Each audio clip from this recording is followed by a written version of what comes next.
सारा खान, क्या बैलों के इस्तेमाल से बिजली बनाई जा सकती है? ये सवाल इसलिए क्योंकि बाबा रामदेव की संस्था पतंजलि ने ऐसा दावा किया है। इस दावे के साथ ही सोशल मीडिया पर यह बहस छिड़ गई है कि क्या ये मुमकिन है। आखिर इसके पीछे वजह क्या है? कहीं ये खुद को हिंदूवादी दिखाने की कोशिश तो नहीं? तो क्या ये खबर पक्की है? वो बैल जो खेत में हल जोतते हैं, वो बैल जो अब तक कोल्हू में जोते जाते थे, अब वही बैल बिजली भी बनाएंगे।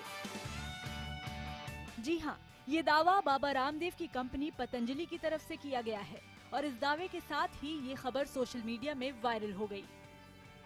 कुछ लोगों ने इसे महज कोरा दावा बताया, तो कुछ लोगों ने बाबा रामदेव और उनके सहयोगी आचार्य बालकृष्ण की तारीफ भी की। लेकिन इसके साथ ही सवाल उठ रहे हैं कि आखिर बैलों के जरिए कैसे बिजली बनेगी? क्या इस तरह से बिजली उत्पादन सस्ता होगा? और सबसे बड़ा सवाल, बैलों से बिजली बनाने के पीछे मकसद क्या है? ये वो सवाल थे जो रामदेव की संस्था पतंजलि के दावे के बाद उठ रहे थे। एक सवाल ये भी था कि क्या ये गौरक्षा के बन रहे माहौल में खुद को हिंदूवादी दिखाने की कोशिश थी। इसीलिए न्यूज़ 18 इंडिया की टीम ने तय किया कि वो खुद हरिद्वार के पतंजलि योगपीठ में जाकर इस खबर का जायजा लेगी। इन सवालों के साथ जब हमारी टीम पतंजलि पीठ पहुंची तो वहां पर हमारी मुलाकात बाबा रामदेव के सहयोगी और पतंजलि के मैनेजिंग डायरेक्टर आचार्य बालकृष्ण से हुई और उन्होंने कैमरे के सामने दावा किया कि उनकी संस्था बैलों की शक्ति का इस्तेमाल करके बिजली पैदा करने की विधि पर काम कर रही है और कुछ हद तक सफलता भी मिली है। कुछ एक्सपेरिमेंट हम अपनी गौशाला में कर रहे हैं। ये जो बुल पावर वगैरह का काम भी वहाँ पर चल रहा है। आज क्योंकि बिजली महंगी भी है कई जगह पर, हमने सोचा कि यदि उनको उस कार्य के लिए लगाया जाए तो रिसर्च किया और आज हमारे पास एक चालू हालत में हमने उसका R&D करके कुछ हमने इलेक्ट्रिसिटी लगभग अभी हम लोगों ने 2-2.5 किलो वाट तक का हम लोगों ने अभी एक्सपेरिमेंट किया है। इस दौरान हमारी टीम ने बिजली पैदा करने वाले इस प्रोटोटाइप मॉडल को भी देखा जिसके जरिए बिजली पैदा की जा रही थी। वैसे तो बिजली पैदा करने के मौलिक सिद्धांत का ही इस प्रोटोटाइप में इस्तेमाल किया गया था। बैलों को जिस तरह से कोल्हू में इस्तेमाल किया जाता है उसी तरह से इस प्रोटोटाइप मॉडल को भी चलाने के लिए इस्तेमाल किया गया है। बैलों के चलने पर इससे जुड़ा टरबाइन घूमता है और फिर जनरेटर बिजली पैदा करता है। आचार्य बालकृष्ण का कहना है कि ये प्रयास गोवंश और खास तौर पर बैलों के संरक्षण के लिए किया गया है और पतंजलि इसका व्यवसायीकरण नहीं करेगी। गोवंश की रक्षा के लिए ही ये उपाय है। गोवंश की रक्षा इसलिए होगी क्योंकि बैल बचने से ही गायों की रक्षा होगी और गोवंश आज करीबन इस देश के अंदर 3.5-4 करोड़ बैल हैं जिनका अभी कोई उपयोग नहीं पा रहा है। वो आज नहीं तो कल कहीं न कहीं कत्ल खाने में न चले जाएं, ये हमको भय है। लेकिन अब भी कुछ सवाल हैं। पहला ये कि क्या इस तरीके से बड़ी मात्रा में बिजली उत्पादन संभव है? क्या इस बिजली को स्टोर किया जा सकता है? और क्या ये किसानों के लिए फायदेमंद होगी? इतने सारे सवाल इसलिए उठ रहे हैं क्योंकि बिजली बनाने का एक वैज्ञानिक सिद्धांत होता है, चाहे पानी से बिजली बनाने का या फिर हवा से बिजली बनाने का, सब में एक ही सिद्धांत काम करता है। एक टरबाइन यानी घूमने वाली चीज होती है और उससे जुड़ा जनरेटर होता है। कोयले, पानी या फिर हवा का इस्तेमाल करके टरबाइन को तेजी से घुमाया जाता है और इसकी ताकत से जनरेटर तेजी से घूमता है और इसी वजह से जनरेटर बिजली पैदा करता है। लेकिन क्या बैल इतनी ताकत से टरबाइन को घुमा पाएंगे कि बिजली पैदा हो जाए? ये बड़ा सवाल था। लिहाजा हमने बात की IIT कानपुर के प्रोफेसर मोहन मिश्रा से। बिजली बनाना जो है एक शाफ्ट को, जनरेटर के शाफ्ट को घुमाना है। उस शाफ्ट को अगर हमारे ताकत हो हम अपने हाथ से घुमा सकते हैं। वो प्रैक्टिकल संभव नहीं है, प्रैक्टिकली उसको पॉसिबल नहीं है कि आप उसको हाथ से घुमाते रहिए उस शाफ्ट को और वो एक बड़े से मैग्नेट के बीच में घूम रहा है और फिर बिजली जनरेट हो रही है। बिल्कुल साधारण सी चीज़ है। यानी बैल से बिजली पैदा करने के लिए पतंजलि ट्रस्ट जिस सिद्धांत का इस्तेमाल कर रहा है उसमें कुछ नया नहीं है। बात है तो उसके क्रियान्वयन की। जनरेशन के बाद कंज्यूमर तक पहुंचने के लिए अगर इसका ट्रांसमिशन वो प्रॉब्लम सॉल्व हो जाए, क्योंकि वो एक चैलेंजिंग टास्क है, वो अगर सॉल्व हो जाए तो मेरे ख्याल से ये एक अच्छा क्रांतिकारी इस तरीके से हो सकता है। बैटरी जो होती है 12 वोल्ट की बैटरी साधारण सी होती है, उसको भरने का एक अच्छा प्रयोग किया जा सकता है। इन सवालों के जवाब में पतंजलि संस्थान का कहना है कि फिलहाल तो इस आइडिया पर काम शुरू हुआ है और इस मामले में दूसरे देशों और विशेषज्ञों से भी सहयोग लिया जा रहा है। कुछ बाहर से भी टेक्नोलॉजी के ऊपर हम लोगों ने टाई अप किया है, ब्राजील वगैरह से भी, डेनमार्क से भी हमारी कई कंपनियों से बात चल रही है। देश में भी जो अच्छे साइंटिस्ट हैं और अच्छी जो संस्थाएं हैं उन लोगों के साथ हम संपर्क और संवाद में हैं। सबको साथ लेकर के जो इस फील्ड के एक्सपर्ट हैं जिन्होंने इस फील्ड में काम किया है, हम उन लोगों को लेकर के काम करेंगे। हमारी इस पड़ताल में इतना तो साबित हो गया कि बाबा रामदेव का संस्थान पतंजलि बैलों का इस्तेमाल करके बिजली पैदा करने का तरीका इजाद करने पर काम कर रहा है और इसका मकसद देश में गोवंश और खासकर बैलों की रक्षा करना है। हालांकि ये प्रयास कितना सफल होगा ये अभी तय नहीं हो पाया है, लेकिन कुल मिलाकर हमारी टीम की पड़ताल में ये खबर पक्की निकली है। भारत की पहली महिला आईपीएस ऑफिसर और पुडुचेरी की उपराज्यपाल किरण बेदी का एक वीडियो इन दिनों खूब वायरल हो रहा है। इस वीडियो में किरण बेदी कुछ अधिकारियों को जमकर फटकार लगा रही हैं। लेकिन क्यों आया किरण बेदी को इतना गुस्सा और क्या है इस वीडियो के पीछे की कहानी? तो क्या ये खबर पक्की है? क्यों खफा है Kiran Bedi? Where have you to go? You are here. I'm asking you to stay here and answer this. किस पर बरस रही है Kiran Bedi? I don't report to the secretary. Secretary reports to me. Okay? You report to me. Why a secretary? आखिर किसे कानून सिखा रही हैं? Tomorrow, any one of you does not imply you shall be placed under suspension. You go to the court and get yourself reinstated. देश की पहली महिला आईपीएस अधिकारी और पुडुचेरी की उपराज्यपाल किरण बेदी का ये वीडियो और उनका ये सिंघम अंदाज इन दिनों फेसबुक, ट्विटर और सोशल मीडिया की साइट्स पर खूब वायरल हो रहा है। As I said, after that, this is what is required. You don't need any more orders after this. इस वीडियो में किरण बेदी कुछ अधिकारियों पर बेहद खफा हैं और उन पर जमकर बरस रही हैं। इस वीडियो को सोशल साइट्स पर हजारों बार देखा गया है और किरण बेदी का ये नया रूप लोगों में चर्चा का विषय बना हुआ है। और सवाल ये है कि आखिर किरण बेदी को गुस्सा क्यों आया? The Lieutenant Governor's order here is that what belongs to the people must go back to the people. That's it. So do you want any other order?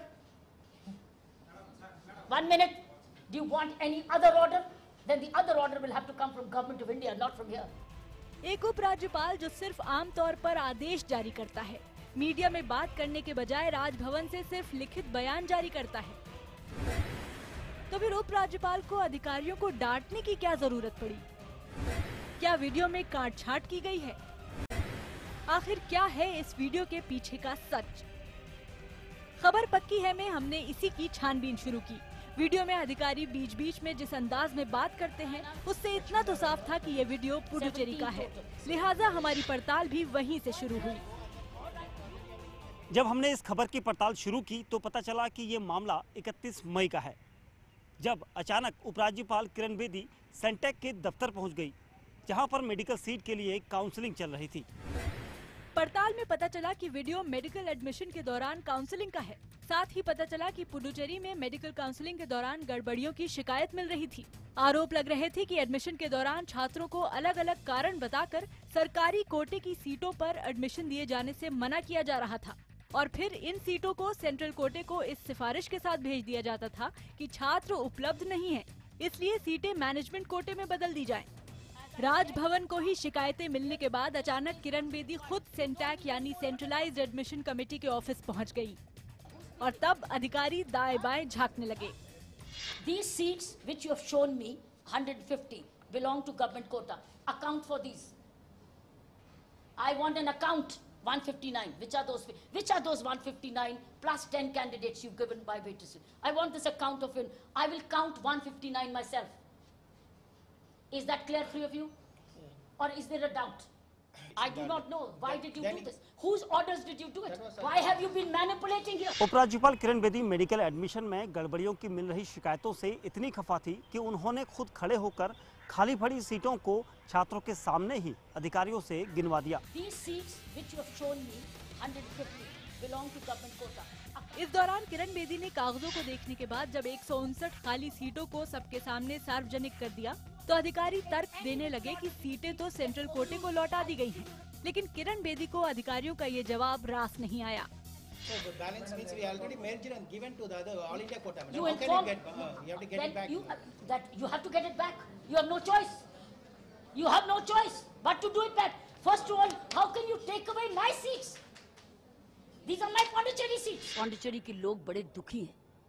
जैसे हम अब मेडिकल सीट्स के लिए मांग रहे हैं कि न्याय हो, बच्चों के साथ जो सिलेक्ट हो गए हैं उनको एडमिशन फी के अनुसार जो फी कमेटी उसके अनुसार, लेकिन सरकार दूसरे का पक्ष ले रही है जहां 50-50 लाख लूटे जाते हैं स्टूडेंट से।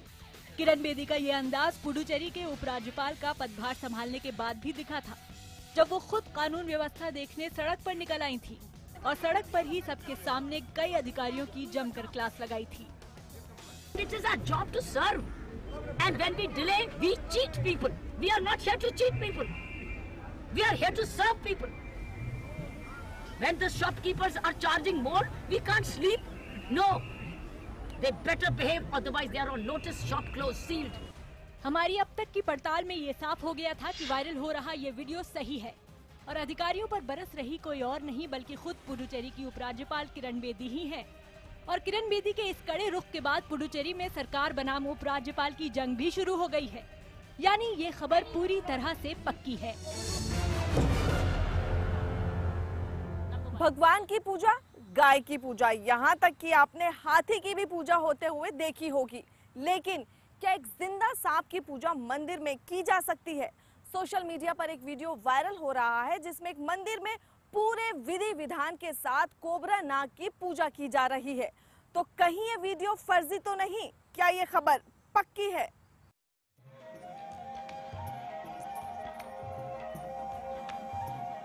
विधि विधान के साथ गाय की पूजा होती तो आपने जरूर देखी होगी।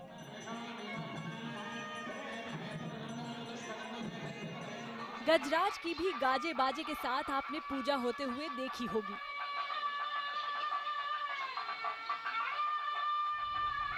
लेकिन क्या कोबरा जैसे खतरनाक सांप की मंत्रोच्चारण के साथ पूजा देखी है?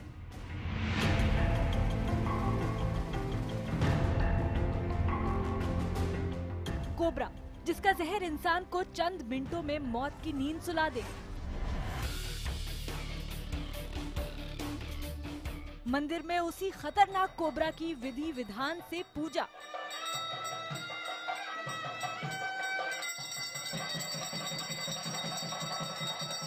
दरअसल पिछले कुछ दिन से सोशल मीडिया पर एक ऐसा वीडियो वायरल हो रहा है जिसमें एक सांप की पूजा होते दिखाया जा रहा है। इस वीडियो में ठीक उसी तरह से इस नाग की पूजा की जा रही है जैसे भगवान की होती है। एक पुजारी तकरीबन 20 फीट लंबे इस कोबरा को लेकर खड़ा है और मुख्य पुजारी विधि विधान से पूजा कर रहा है। पहले कोबरा नाग की आरती की जाती है, फिर पंडित सांप को जल अर्पित करते हैं और उसके बाद पुष्पांजलि यानी फूल चढ़ाए जाते हैं। इतना ही नहीं, भगवान की तरह ही सर्प की पूजा में भोग भी चढ़ाया जा रहा है।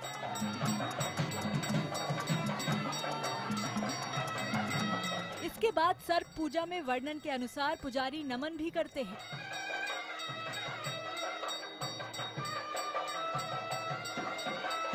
और फिर महाआरती होती है। खास बात यह है कि इस दौरान सांप बिल्कुल शांत है, जैसे वो सब कुछ समझ रहा हो। पूजा पूरी होने के बाद मंदिर में मौजूद भक्त बाकायदा इस कोबरा को छूकर प्रणाम भी कर रहे हैं, ठीक उसी आस्था और भक्ति से जैसे हिंदू शास्त्रों में है। ये कोई मामूली सांप नहीं है, बल्कि किंग कोबरा है। सोशल मीडिया पर वायरल वीडियो में दावा किया जा रहा है कि ये कोबरा है और इसकी लंबाई 20 फीट है। वीडियो को देखने के बाद सवाल ये था कि आखिर ऐसा मंदिर कहाँ है जहाँ जीवित सांप की पूजा हो रही है? क्या उस मंदिर में हर रोज होती है जहरीले कोबरा की आरती? क्या सांप मंदिर के गर्भगृह में ही रहता है? क्या जहरीले सांप की मौजूदगी के बावजूद जुटती है भक्तों की भीड़? हिंदू धर्म में सांप की पूजा का एक अलग महत्व है। लेकिन क्या धर्म से जुड़ी इस मान्यता के लिए एक जीवित सांप को मंदिर में लाकर उसकी पूजा करना संभव है, या फिर इस वीडियो के साथ छेड़छाड़ कर इसे धर्म से जोड़कर वायरल करने की कोशिश की जा रही है? इन्हीं सवालों के साथ हमने इस वीडियो की पड़ताल करने की सोची, ताकि पता लगाया जा सके कि खबर पक्की है या नहीं। हिंदू धर्म और शास्त्रों में सांप को लेकर अलग अलग मान्यता और कहानियां हैं। भगवान शिव के गले में काला नाग है जो हिंदू धर्म में पूजनीय है। भगवान विष्णु की शैया भी शेषनाग है और सर्प पूजा की भी कई कहानियां प्रचलित हैं। नाग पंचमी पर सांप को दूध भी पिलाया जाता है। हिंदू धर्म और सर्प पूजा में एक मजबूत रिश्ता है, लेकिन जीते जागते सांप की पूजा, ये बात हमें अभी समझ में नहीं आ रही थी। हमने एक बार फिर से इस पूरे वीडियो को ध्यान से देखना शुरू किया ताकि पता चले कि शास्त्रों के मुताबिक ही ये पूजा हो रही है या नहीं। इस पृथ्वी को अपने मस्तिष्क पे धारण करने वाला शेष है। ये जितने भी हमारे वैज्ञानिक हैं या जो भी इनको काल्पनिक घटना कहते हैं, वो पृथ्वी का एक टुकड़ा भी धारण नहीं कर सकते, परंतु हमारे शेष अवतार जो लक्ष्मण के अवतार हैं, चाहे वो राम के साथ लक्ष्मण बने, कृष्ण के साथ बलराम बने, वो बलराम जी महाराज की जब यहाँ पर बलराम छठ होती है तो उसमें सर्प की पूजा होती है। लेकिन सवाल अब भी वही था कि आखिर ये वायरल वीडियो अगर सच है तो ये कहाँ का और किस मंदिर का है? ये सवाल हमें एक बार फिर सोशल मीडिया पर ले गया जहां ये वीडियो वायरल हो रहा था, और हमने वहीं पर खंगालना शुरू किया कि आखिर इस वीडियो का सोर्स क्या है। सोशल मीडिया पर चल रही तलाश हमें mysticearth.blogspot.in नाम की वेबसाइट पर ले गई, जहां पर इस सर्प पूजा से जुड़ी कई और तस्वीरें थी। इस वेबसाइट के मुताबिक वायरल हो रहा सांप की पूजा का वीडियो मलेशिया के मेलाका का है। मेलाका में प्रत्यंगरा देवी का हिंदू मंदिर है, जिसके पुजारी हैं KM तिनगेश्वर शिवचारियार। लेकिन एक अनजान वेबसाइट के दावे पर विश्वास नहीं किया जा सकता था, इसलिए हमारी पड़ताल जारी रही। मंदिर का नाम और पता हमें मिल चुका था। इसके बाद हमने कंप्यूटर पर मंदिर की तलाश की। इंटरनेट पर हमें प्रत्यंगरा देवी शक्ति पीठम नाम से एक वेबसाइट मिली। इस वेबसाइट पर हमें वही पुजारी दिखे जो वायरल वीडियो में सांप को पूजते नजर आ रहे हैं। हमें पता चला कि KM तिनगेश्वर शिवचारियार मंदिर के मुख्य पुजारी और संस्थापक हैं, और ये मंदिर मलेशिया के मेलाका में ही है। सोशल मीडिया की ही हमारी और पड़ताल में पता चला कि मलेशिया के इस मंदिर पे सांप जंगल से लाया गया था और पुजारियों ने उसकी पूजा की, जिसके बाद उसे बाहर दर्शन के लिए लाया जाता है। हमें ये भी पता चला कि ये वीडियो मंदिर में मौजूद एक भक्त ने अपने दोस्तों को दिखाने के लिए बनाया था, और वहीं से ये सोशल मीडिया पर वायरल हो गया। कुछ लोगों के लिए अचंभा हो सकता है, लेकिन हमारी पड़ताल में ये साबित हुआ है कि ये वीडियो सही है। लेकिन ये भारत के किसी मंदिर का नहीं, बल्कि मलेशिया के एक हिंदू मंदिर का वीडियो है। इस मंदिर में इस तरह की सर्प पूजा खास मौकों पर की जाती है, यानी ये खबर पूरी तरह से पक्की है। आपको 1 रुपए का नोट कभी कभार ही दिखाई देता होगा। सोशल मीडिया पर दावा किया जा रहा है कि RBI ने 1 रुपए के नए नोट जारी किए हैं। इतना ही नहीं, सोशल मीडिया पर इस खबर को लेकर भी चर्चा है कि RBI ने 50, 60 और 100 रुपए के साथ साथ 1000 रुपए के सिक्के भी जारी किए हैं। ये खबर हमारे दर्शकों के हित से जुड़ी हुई थी, लिहाजा हमने ये जानने की कोशिश की है कि क्या ये खबर पक्की है।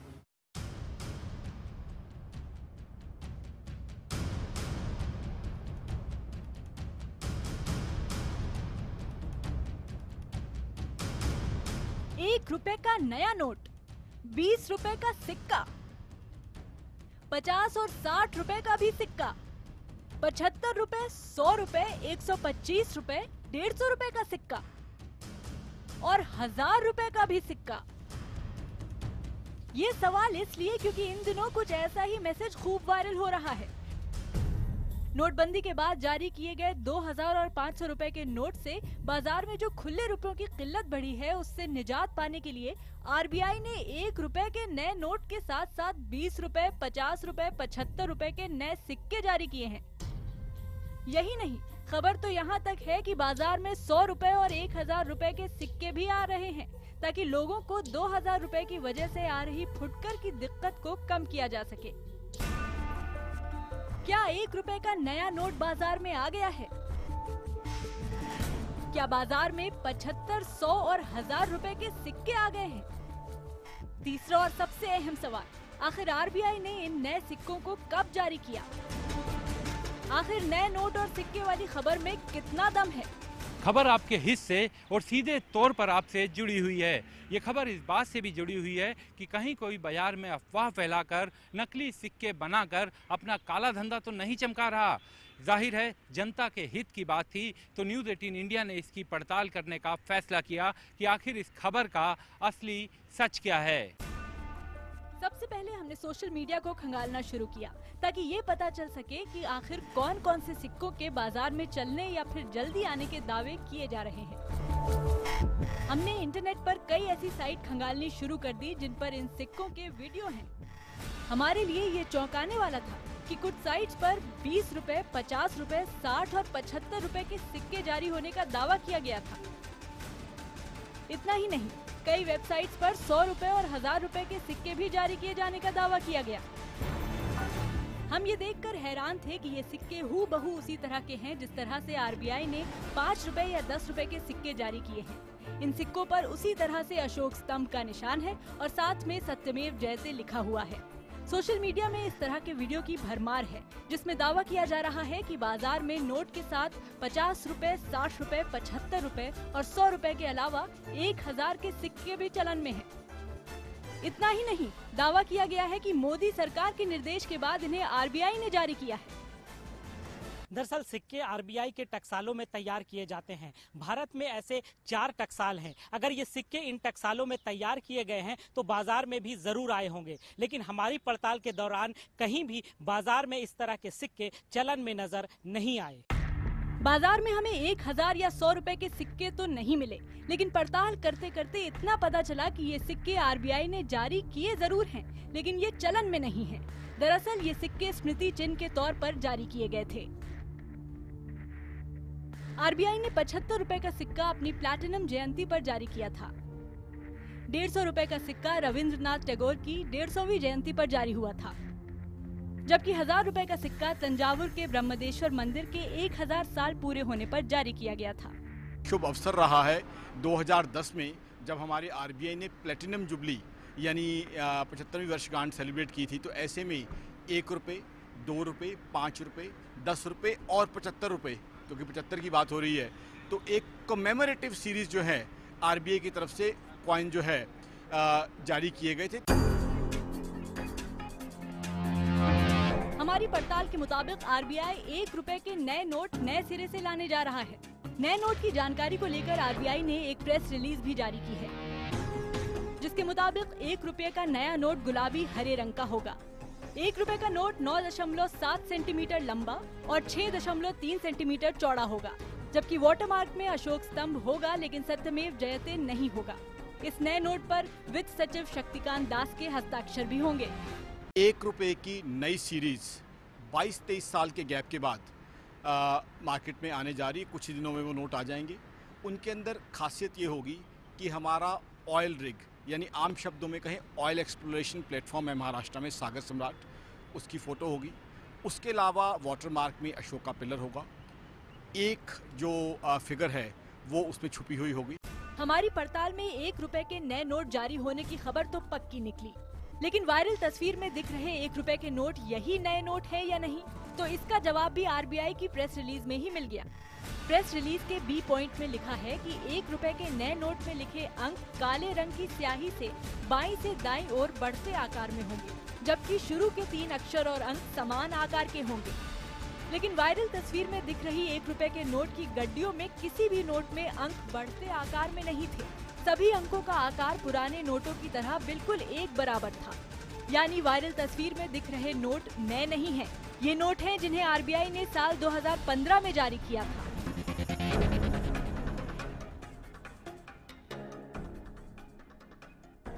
हालांकि ये नोट बाजार में कब आएंगे इसकी तारीख तय नहीं है।